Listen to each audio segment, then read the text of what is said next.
ఈ రాష్ట్రంలో ఒక ఐడియాలజీ ఉన్న పెద్దలంతా ఏకమయ్యారు. ఇప్పుడు అధికారం కూడా వాళ్ళ చేతుల్లోనే ఉంది. పేదలతో ఇలా ఆడుకోవడం కరెక్ట్ కాదు అని చెప్పాల్సిన మీడియా కూడా విచిత్రంగా వాళ్ళతో కలిసిపోయింది. ఇక ఈ పేదలకు ఇక్కడ న్యాయం జరిగే అవకాశం చాలా తక్కువ. ఈ ఐడియాలజీ చాలా సింపుల్. విద్య, వైద్యం అన్నది అనివార్యం. కాబట్టి ఈ రెండు సెక్టార్లు ప్రభుత్వం చేతిలో ఉండకూడదు, ప్రైవేట్ వ్యక్తుల చేతుల్లోనే ఉండాలి. ఆ ప్రైవేట్ వ్యక్తులు కూడా మనకు సంబంధించిన వాళ్ళై ఉండాలి. వైద్యం అన్నది గ్రామీణ స్థాయి వరకు వెళ్ళకూడదు. వైద్యులు ఎక్కువైపోయి వాళ్ళు గ్రామాలకు కూడా వెళ్ళి వైద్యం అందించే పరిస్థితి ఉండకూడదు. అసలు మండల స్థాయిలో, నియోజకవర్గ స్థాయిలో సరైన హాస్పిటల్స్ కూడా ఉండకూడదు. కేవలం సిటీల్లో మన వాళ్ళు నిర్మించిన హాస్పిటల్ మాత్రమే ఉండాలి. ఎక్కడైనా ప్రభుత్వం చేతుల్లో మెడికల్ కాలేజీలు లాంటివి ఉంటే వాటికి అనుబంధంగా ఆసుపత్రులు కూడా ఉంటాయి. కాబట్టి వాటిని కూడా తిరిగి ప్రైవేట్ వ్యక్తుల చేతుల్లో పెట్టాలి. అలా చేయగలిగినప్పుడే ఈ రెండు అనివార్యం. కాబట్టి గ్రామీణ స్థాయిలోని పేదలైనా సరే ఆరోగ్యానికి, విద్యకు ఇబ్బందులు వచ్చినప్పుడు తప్పనిసరిగా ఖర్చు పెట్టడానికి సిద్ధమవుతారు. పరిగెత్తుకుంటూ మన హాస్పిటల్ దగ్గరికి వస్తారు, మన కార్పొరేట్ స్కూళ్ళ దగ్గరికి వస్తారు. అప్పుడు మనం కావాల్సిన విధంగా దోచేసుకోవచ్చు అన్నది ఈ ఐడియాలజీ. చాలా సింపుల్. ఈరోజు ఆంధ్రజ్యోతి పత్రికలో ఎదురుదాడి వైఎస్ఆర్ కాంగ్రెస్ పార్టీ మీద. గతంలో ఎప్పుడూ కూడా జగన్మోహన్ రెడ్డి 17 మెడికల్ కాలేజీలు నిర్మిస్తూ ఉంటే నువ్వు ప్రభుత్వ మెడికల్ కాలేజీలు ఎలా నిర్మిస్తావు జగన్మోహన్ రెడ్డి అని ప్రశ్నించలేదు. ఎందుకంటే అప్పుడు ప్రతిపక్షంలో ఉన్నారు. ప్రభుత్వ మెడికల్ కాలేజీలను వ్యతిరేకిస్తే ప్రజలు తిరగబడతారన్న భయం. ఇప్పుడు అధికారం చేతుల్లోనికి వచ్చేసింది, ఇంకా మీడియా మన చేతుల్లో ఉంది, మనం ఏం చేసినా అడిగే వాళ్ళు ఎవడూ లేడు అన్న విధంగా ఇప్పుడు ఈ మెడికల్ కాలేజీలన్నీ ప్రైవేట్ పరం చేయాల్సిందే, ప్రభుత్వం చేతుల్లో ఉంటే పెనుభారం అంటూ రాస్తూ ఉన్నారు. ఆంధ్రజ్యోతి పత్రికలో రాశారు ఈరోజు, పీపీపీ మోడల్లో కాలేజీలు, వైసీపీ ఏడ్పులు, వైద్యంపై విషం అని హెడ్లైన్ పెట్టి ఆంధ్రజ్యోతి పత్రిక రాసింది. ఈ కథనాన్ని నిశ్చితంగా గమనిస్తే ఈ మెడికల్ కాలేజీలు తీసుకోబోతున్న ప్రైవేట్ వ్యక్తులు ఇక పేదల్ని ఎలా దోచుకోబోతున్నారో కూడా అర్థమవుతుంది. నిన్న తెలుగుదేశం పార్టీ అధికార ప్రతినిధి పట్టాభి ఒక మీడియా సమావేశం ఏర్పాటు చేశారు. ఆయన ఈ కాలేజీలు తీసుకునే ప్రైవేట్ వ్యక్తులు, ప్రైవేట్ సంస్థలు లాభాపేక్ష లేకుండానే వీటిని నడపాల్సి ఉంటుంది. దీంట్లో ఏదైనా ప్రాఫిట్ ఉంటే, అంటే లాభం ఉంటే తిరిగి దాన్ని ఇక్కడే ఖర్చు చేయాల్సి ఉంటుంది, బయటకు తీసుకెళ్ళడానికి వీలు ఉండదు. అందుకే చారిటబుల్ ట్రస్ట్ ద్వారా దీన్ని నడపాలి అన్న ఒక కండిషన్ కూడా రాష్ట్ర ప్రభుత్వం పెట్టింది అని అంటున్నారు. అంటే ఇక్కడ పట్టాభి గారు చెప్తున్న దాని ప్రకారం ఏంటి, ఇక్కడ సేవలు అయితే ఇక ఉచితంగా ఉండవన్నది పరోక్షంగా ఆయన అంగీకరిస్తున్నారు కదా. ఆంధ్రజ్యోతి పత్రికలో రాశారు, ఈ మెడికల్ కాలేజీల నిర్వహణకు ఏటా 1500 కోట్ల రూపాయలు ఖర్చు అవుతున్నాయి. అవి ప్రభుత్వ చేతుల్లో ఉంటే ప్రభుత్వం ఆ డబ్బును భరిస్తూ పేదలకు, మధ్యతరగతి వాళ్లకు ఉచితంగా వైద్యం అందించగలుగుతుంది. కానీ ఇప్పుడు ప్రైవేట్ వ్యక్తుల చేతుల్లో పెట్టిన తర్వాత పట్టాభి గారు చెప్తున్నది తీసుకున్నా లాభాపేక్ష లేకుండా నడపాలన్నా ఈ 1500 కోట్లు వసూలు చేసుకోవడానికి ఆ హాస్పిటల్ దగ్గరికి వచ్చే వ్యక్తుల దగ్గర నుంచి, ఈ మెడికల్ కాలేజీలో వైద్య అభ్యసించేందుకు వచ్చే విద్యార్థుల నుంచే ఈ 1500 కోట్ల రూపాయలు లాగైపోతున్నారు కదా. చారిటబుల్ ట్రస్ట్ ద్వారా లాభాపేక్ష లేకుండా నడపాలి ఉంటుందని ఒక కండిషన్ పెట్టామని పట్టాభి గారు చెప్తున్నారు. ఇలాంటి కండిషన్లు ఎన్ని చూడలేదు.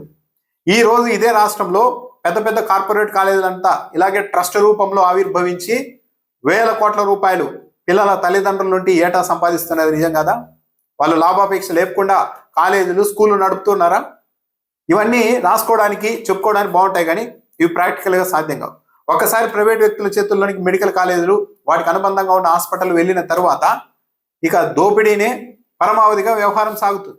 అదే జగన్మోహన్ రెడ్డి మోడల్ అయితే ఈ మొత్తం మెడికల్ కాలేజీ అనుబంధంగా ఉన్న హాస్పిటల్లో మొత్తం వైద్య సేవలన్నీ ఫ్రీ, విద్యార్థులకు సంబంధించిన సీట్లు కూడా సగం ఫ్రీ, మిగతా వాటికి నిర్దిష్టమైన ఫీజును వసూలు చేస్తారు.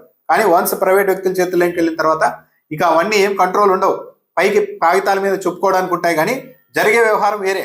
ఆంధ్రజ్యోతి పత్రికలో రాసిన ఇంకో అంశం, 17 మెడికల్ కాలేజీల నిర్వహణ అంచనా వ్యయం 8400 కోట్లు. కానీ జగన్ హయాంలో రాష్ట్ర ప్రభుత్వం నుంచి ఒక్క పైసా కూడా ఖర్చు చేయలేదు అని రాశారు. ఇంకా తెలుగుదేశం పార్టీ వాళ్ళే నయం ఆంధ్రజ్యోతి కంటే. నిన్న పట్టాభి ప్రెస్ మీట్ పెట్టి ఖర్చు చేసిన అమౌంట్లో కేంద్ర ప్రభుత్వం అమౌంటే 775 కోట్ల రూపాయలు ఉందని చెప్పారు. అంటే మిగిలినది రాష్ట్ర ప్రభుత్వం ఖర్చు పెట్టిందని పట్టాభి అంగీకరిస్తున్నారు కనీసం. కానీ ఆంధ్రజ్యోతి పత్రికలో రాష్ట్ర ప్రభుత్వం నుంచి ఒక్క పైసా ఇవ్వలేదని రాసిపారేశారు. ఖర్చు చేసిందల్లా కేంద్రం ఇచ్చింది, నాబార్డు నుంచి తెచ్చిన రుణాలని ఖర్చు చేశారు అని మాట్లాడారు. ఆంధ్రజ్యోతి రాస్తుంది 2125 కోట్ల రూపాయలు మాత్రమే వైసీపీ హయాంలో పనులు జరిగాయని కూడా రాశారు. సరే, అప్పు తెచ్చి కట్టడం అన్నది ఏమైనా తప్ప? సరే, అప్పు తెచ్చి మెడికల్ కాలేజీలు కట్టడం తప్పే అయితే మరి అమరావతిలో లక్షల కోట్లు తెచ్చి అక్కడ అమరావతి నిర్మాణం చేస్తూ ఉన్నారు కదా. ఎవరైనా సరే రాష్ట్ర ప్రభుత్వం అమరావతి నిర్మాణం కోసం ఖజానా నుండి ఒక్క రూపాయి ఖర్చు పెట్టడం లేదు కాబట్టి మొత్తం లక్షల కోట్ల అప్పు ఏది తెస్తున్నారు కాబట్టి దీన్ని నిర్మించడానికి వీలు లేదు అని అంటే అంగీకరిస్తారా? సరే, వీళ్ళు చెప్తున్నట్లే జగన్ హయాంలో కేంద్ర ప్రభుత్వం నుంచి తెచ్చిన నిధుల్ని ఎక్కువగా ఖర్చు పెట్టారు అని అంగీకరిద్దాం. కానీ ఏంటి తప్పేంటి? కేంద్ర ప్రభుత్వం నిధులే కానివ్వండి, ఎవరైనా కాదు రాష్ట్ర ప్రభుత్వం సొంతంగా ముద్రించి ఆ డబ్బులతో ఖర్చు చేయాలని ఎవరైనా అంటున్నారా? రాష్ట్ర ప్రభుత్వం కావచ్చు, కేంద్ర ప్రభుత్వం కావచ్చు, మనకు కావాల్సిన మెడికల్ కాలేజీల నిర్మాణం కదా. పైగా జగన్మోహన్ రెడ్డి సింగిల్ ఇంజన్ సర్కార్, మనది డబుల్ ఇంజన్ సర్కార్ కదా. జగన్మోహన్ రెడ్డి 5 మెడికల్ కాలేజీలు పూర్తి చేసినప్పుడు డబుల్ ఇంజన్ సర్కార్ నడుపుతున్న చంద్రబాబు నాయుడు గారు కనీసం 10 మెడికల్ కాలేజీలు ప్రభుత్వ ఆధ్వర్యంలో పూర్తి చేయాలి కదా. కేంద్ర ప్రభుత్వం నుంచే తేయండి డబ్బులు. లేదు, ఇంకో 6,000 కోట్లు అవసరం అవుతుంది అంటున్నారు. లక్షల కోట్లు అప్పు తెస్తున్నప్పుడు 6,000 కోట్లు అప్పు తెచ్చి ప్రత్యేకంగా మెడికల్ కాలేజీని నిర్మించండి. తప్పేంటి?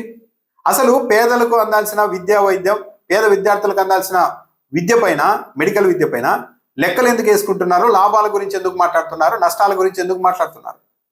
అంటే ఇప్పుడు నష్టం వస్తుంది అంటే పేదలకు అవసరమైన వైద్యాన్ని కూడా రాష్ట్ర ప్రభుత్వం నిర్దాక్షిణ్యంగా ప్రైవేట్ వ్యక్తుల చేతుల్లోకి పెట్టేసి వెళ్ళిపోతుందా? అదేనా ఒక ప్రభుత్వానికి ఉండాల్సిన నైతికత? ఆంధ్రజ్యోతిలో ఇంకో దిగ్భ్రాంతికరమైన లైన్ రాశారు. ఈ కాలేజీని పూర్తి చేయడం పెనుభారం అవుతుంది, అలానే వదిలేస్తే ఇప్పటికే పెట్టిన ఖర్చు వృధా అవుతుంది, అందుకే పీపీపీ మోడల్లో పూర్తి చేయాలని రాష్ట్ర ప్రభుత్వం నిర్ణయం తీసుకుంది అని అంటున్నారు. 6,000 కోట్ల రూపాయలతో కాలేజీని పూర్తి చేయడమే పెనుభారం అవుతున్నప్పుడు, మరి లక్షల కోట్లతో అమరావతిని నిర్మిస్తున్నప్పుడు అది పెనుభారం అంటే ఎక్కడ ఒప్పుకుంటున్నారా? లక్షల కోట్ల వద్దు, మీరు కావాల్సిన ప్రభుత్వానికి కావాల్సిన కట్టడాలు కట్టి అలా వదిలేటండి, ప్రైవేట్ వ్యక్తులే ఇంకా వాళ్ళు అభివృద్ధి చేసుకుంటారు, ప్రైవేట్ సంస్థలు వచ్చాయంటే ఏం చెప్తున్నారు? అదేలా మొత్తం రాష్ట్ర ప్రభుత్వమే నిర్మించాలని వాదిస్తున్నారు. ఇక్కడ 6,000 కోట్ల రూపాయలతో ప్రజలకు సంబంధించిన వైద్యం, అది ఏంటి? ఒక్కో పార్లమెంట్ పరిధిలో ఒక మెడికల్ కాలేజ్ దాదాపు, దానికి మాత్రం భారం అంటున్నారంటే ప్రజల పట్ల, ప్రజల విద్య వైద్యం పట్ల ఈ ప్రభుత్వానికి ఎంత కన్సర్న్ ఉంది, వాళ్ళకు మద్దతు ఇస్తున్న వాళ్ళు ఎలా ఉన్నారనేది దీన్ని బట్టి అర్థమవుతుంది. జగన్మోహన్ రెడ్డి అన్నారంట అధికారులతో, మెడికల్ కాలేజీల నిర్మాణానికి డబ్బు విషయం మీకెందుకన్నా అధికారులతో, ప్రభుత్వం నడుపుతున్నది నేను, ఆ డబ్బు సంగతి నేను చూసుకుంటే ఆ డబ్బు అదే వస్తుంది అని అన్నారు అని దాన్ని కూడా విమర్శనాత్మకంగా ఆంధ్రజ్యోతిలో రాశారు. ఒక ముఖ్యమంత్రి అలాగా ఇంకెలా చెప్పాలి? అవును, నేను పరిపాలన చేస్తున్నాను కాబట్టి మీరు పనులు మొదలు పెట్టండి, డబ్బుల సంగతి నేను చూస్తా, ఏదో విధంగా నేను తెస్తా, అడ్జస్ట్ చేస్తానని జగన్మోహన్ రెడ్డి ధైర్యంగా చెప్పారు. మరి ఇప్పుడు డబుల్ ఇంజన్ సర్కార్లో ఉన్న చంద్రబాబు నాయుడు గారు ఎందుకు అది చెప్పలేకపోతున్నారు? కేంద్ర ప్రభుత్వం మనదే, మనం కేంద్ర ప్రభుత్వంలో భాగస్వామిగా ఉన్నాం, జగన్మోహన్ రెడ్డి హయాంలో ఇచ్చిన దానికి 2 ఇంతలు ఎక్కువ తెస్తాను ఎందుకు చెప్పలేకపోతున్నారు? అప్పులు తెచ్చుకునేందుకు జగన్మోహన్ రెడ్డి కాలేజీల కోసం తీసుకున్న 100 ఎకరాల భూముల్ని తనఖా పెట్టేందుకు కూడా గత ప్రభుత్వంలో సిద్ధమయ్యారని ఆంధ్రజ్యోతి రాసింది. మెడికల్ కాలేజీల నిర్మాణం కోసం ఆ కాలేజీలకు సంబంధించిన భూముల్ని తాకట్టు పెట్టి అప్పు తెచ్చుకోవడం తప్పు అయితే, మరి అమరావతిలో 1000 ఎకరాల భూమిని బ్యాంకులో తాకట్టు పెడతామని ధైర్యంగా అధికారికంగానే చెప్తూ ఉన్నారు కదా. మరి అది తప్ప? అవును, డబ్బులు అవసరం ఉన్నప్పుడు ఎవరైనా కానీ తనఖా పెట్టి డబ్బులు తెచ్చి అది నిర్మించుకోవడం అనేది కామన్ కదా. అమరావతికి కనిపించిన తప్పులన్నీ కేవలం ప్రజల వైద్యానికి సంబంధించిన మెడికల్ కాలేజీల విషయంలోనే ఇన్ని లోపాలు కనిపిస్తున్నాయి వీళ్ళకి. జగన్మోహన్ రెడ్డి టైంలో ఒక 5 మెడికల్ కాలేజీలు పూర్తయ్యాయి కాబట్టి సరిపోయింది, లేకుంటే వాటిని కూడా ఇంకా ప్రైవేట్ పరం చేసి ఉండేవాళ్ళు, దాంట్లో అనుమానం ఏమీ లేదు. ఇది మొత్తం ఏంటి అంటే ఇది డబ్బులకు సంబంధించిన వ్యవహారమో మరోటో కాదు, ఐడియాలజీ, పాలకుల ఐడియాలజీలో ఉన్న తేడా. జగన్మోహన్ రెడ్డి విద్యా వైద్యాన్ని ప్రైవేట్ వ్యక్తుల చేతుల్లో పెడితే ప్రజల్ని, పేదల్ని, మధ్యతరగతి కుటుంబాన్ని వీళ్ళు పీల్చి పిప్పి చేస్తారు. కాబట్టి కనీసం ఈ 2 సెక్టార్లలో ఉన్న ప్రభుత్వం బాధ్యతాయుతంగా బలంగా ఉన్నప్పుడే, ప్రైవేటుకు ధీటుగా ఉన్నప్పుడే ఈ రాష్ట్రంలో పేదలు, మధ్యతరగతి వాళ్ళు బాగుపడతారు, కనీసం బతకగలుగుతారు అన్న ఉద్దేశంతో జగన్మోహన్ రెడ్డి విద్యలో, వైద్యంలో ఎక్కువగా ప్రభుత్వ రంగాన్ని ఇన్వాల్వ్ చేసేందుకు ప్రయత్నించారు. కానీ చంద్రబాబు నాయుడు గారు పూర్తి భిన్నమైన వైఖరితో మొత్తం అంతా ప్రైవేట్ వ్యక్తుల చేతుల్లో పెడుతున్నారంటే ఇది చాలా ఆందోళన కలిగించే అంశం.